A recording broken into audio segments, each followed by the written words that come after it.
ಇವ್ನು ಬರೀ ಅಮೂಲ್ ಬೇಬಿ ಅಲ್ಲ, ದೊಡ್ಡ ಗೂಬೆ. ಆನ್ ಮಾಡಿದ್ರೆ ಹೊರಗೆ ಬರೋದಕ್ಕೆ ಸಿಗ್ನಲ್ ಅನ್ನೋದು ಗೊತ್ತಿಲ್ಲ ಅವನಿಗೆ. ಅದು ಅವನು ತಪ್ಪಲ್ಲ. ಇವನೇನಾದ್ರೂ ನಮ್ಮ ಏರಿಯಾದಲ್ಲಿ ಇದ್ದಿದ್ರೆ ಈ ಎಲ್ಲ ಪಾಠಗಳನ್ನು ಕಲ್ತಿರ್ತಿದ್ದ. ಆನ್ ಮಾಡಿದ್ರೆ ಬರೋ ಪ್ರಾಣಿ ಅಲ್ಲ ಏನು, ಕಾಲೇ ಮಾಡಬೇಕು.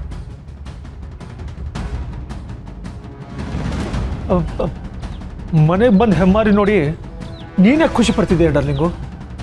ಏನೋ ಗೊತ್ತಿಲ್ಲ ಸುಹಾಸ್, ಇತ್ತೀಚೆಗೆ ನಮ್ಮ ಅದೃಷ್ಟ ತುಂಬ ಚೆನ್ನಾಗಿದೆ ಅಂತ ಅನಿಸ್ತಿದೆ.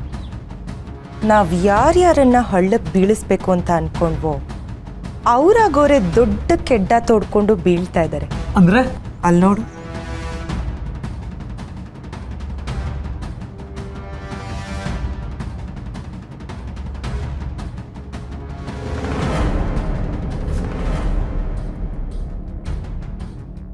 ಸತ್ಯ ಹೇಳು ಸತ್ಯ. ಈಗಿಂದೀಗ್ಲೇ ಆಚೆ ಬಾ. ಏನು ಮನೆ ಆಚೆನಾ? ಅಲ್ಲ ಅಮೂಲ್ ಬೇಬಿ, ಬಾಲ್ಕನಿ ಹತ್ರ ಬಾ.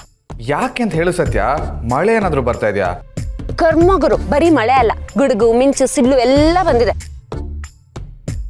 ನೀನ್ ಮೊದ್ಲು ಆಚೆ ಬಾರಯ್ಯ.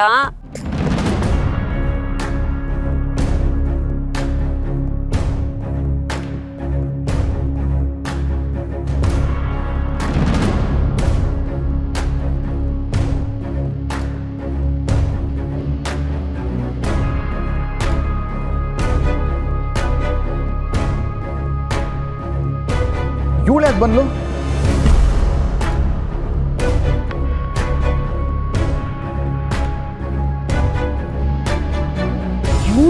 ನನ್ನ ನೋಡಿ ಹುಲಿ ನೋಡ್ದಂತರ ಆಡ್ತಿದ್ದಾನೆ.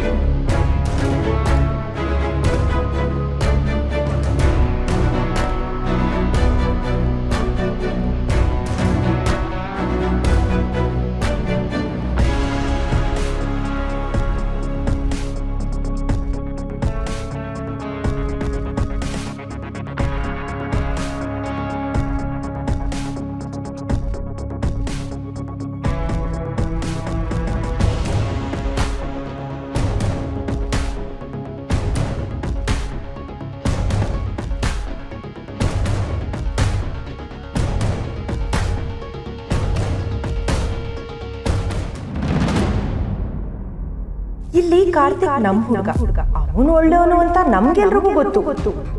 ಸತ್ಯ ಕೊಂಪೆಲ್ ಬೆಳೆದಿರೋ ಅವಳಿಗೆ ನಮ್ಮಷ್ಟು ಸಂಸ್ಕಾರ ಇರೋದಕ್ಕೆ ಸಾಧ್ಯನೇ ಇಲ್ಲ. ನಮ್ಮ ಹತ್ರ ಇರೋ ಆಸ್ತಿ ಅಂತಸ್ತೆಲ್ಲ ನೋಡಿ ಅವಳ ಮನಸ್ಸಲ್ಲಿ ಕೆಟ್ಟ ಯೋಚನೆಗಳು ಬಂದಿರ್ಬೋದಲ್ವಾ? ಅಕ್ಕ ಅಕ್ಕ ದೇವ್ರೆ, ಪೂಜೆ ಮಾಡೋದು ಮನಸ್ಸು ಶಾಂತವಾಗಿರ್ಲಿ ಅಂತ.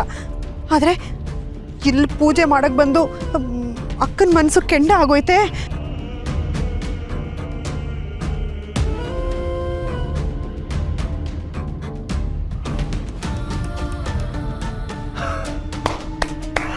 ಡಾರ್ಲಿಂಗು, ಪೂಜೆ ಮಾಡಿದ್ದು ಅತ್ತೆ, ಫಲ ಸಿಕ್ಕಿದ್ದು ನಮಗೆ. ಎಲ್ಲ ನಮ್ಗೆ ಹೇಗೆ ಬೇಕು ಹಾಗೇ ನಡೀತಿದೆ. ಈಗ ನೀನು ಹೋಗಿ ಅತ್ತೆ ಹತ್ರ ಚೆನ್ನಾಗಿ ಗಾಡ್ ಬರೋ ಥರ ಒಗ್ಗರಣೆ ಹಾಕ್ಬಿಟ್ರೆ. ಈಗ ಅದರ ಅವಶ್ಯಕತೆ ಇಲ್ಲ ಸುಹಾಸ್. ಎಣ್ಣೆ ಈಗಾಗಲೇ ಕುದೀತಾ ಇದೆ.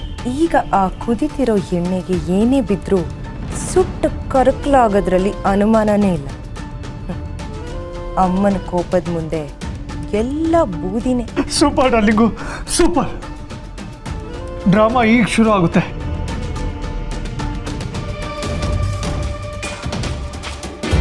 ನಾನ್ ಸಾವಿನ ಅಡ್ರೆಸ್ ಹುಡ್ಕೊಂಡ್ ಬಂದಿಲ್ಲ. ಸಾವೇ ನಿನ್ನ ಮನೆ ಬಾಗ್ಲು ತಕ್ಕ ನಿಂತಿದೆ. ಕೋಟೆ ಕಟ್ ಮೆರೆದವರೆಲ್ಲ ಏನಾದ್ರು ಅನ್ನೋದನ್ನ ಇತಿಹಾಸನೇ ಹೇಳುತ್ತೆ.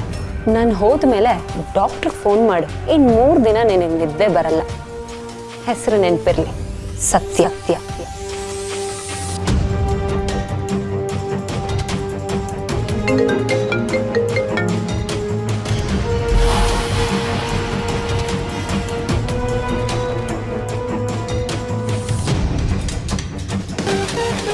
ಈಗೀಗ ಈ ನಂಬರಿಂದ ತುಂಬಾನೇ ಕಾಲ್ಸ್ ಬರ್ತಾ ಇದೆ.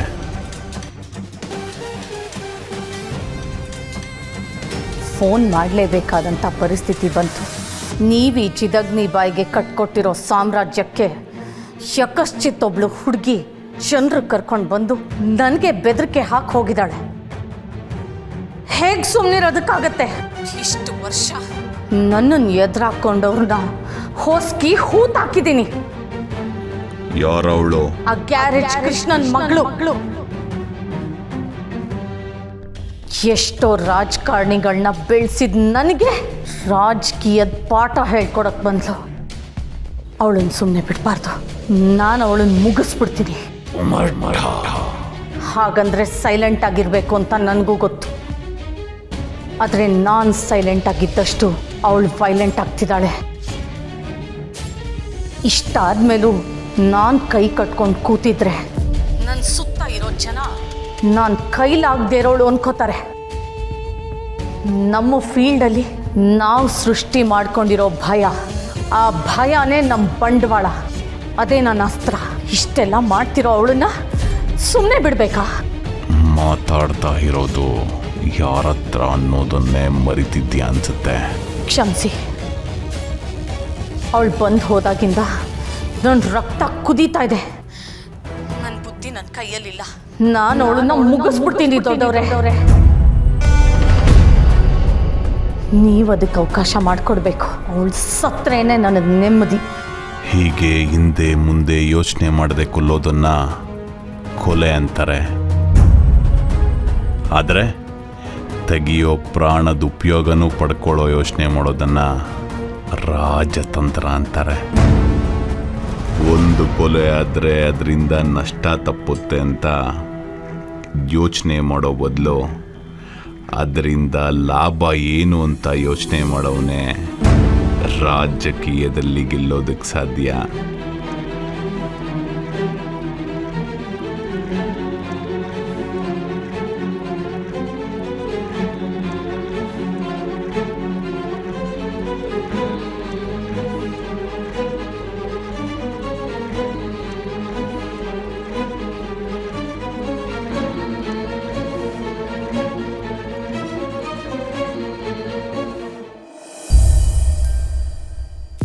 ನೋಡು, ನಾನಾಗಿ ನಾನು ಇರು ಅಂತ ಹೇಳಿದ್ರು ಅವಳು ಇರೋದಿಲ್ಲ, ಗೊತ್ತಾ?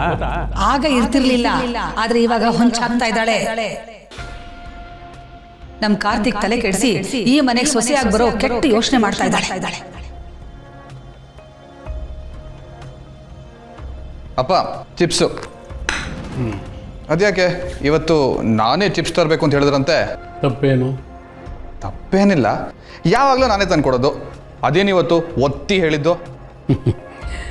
ಕೆಲವು ವಿಷಯಗಳನ್ನು ಒತ್ತಿ ಒತ್ತಿ ಹೇಳಿದಾಗಲೇ ಅದು ತಿದ್ದುಕೊಳ್ಳೋಕ್ಕಾಗೋದು. ತಿದ್ಕೊಳ್ಳೋದ? ಹೇಳ್ತೀನಿ, ಕೂತ್ಕೋ. ಪ್ರಾಪ್ತಯೇ ಷೋಡಶೇ ವರ್ಷೆ ಪುತ್ರಂ ಮಿತ್ರವದಾಚರೇ ಅಂತ ಹಿರಿಯರು ಹೇಳ್ತಾರೆ. 16 ವರ್ಷ ಆದ ಮೇಲೆ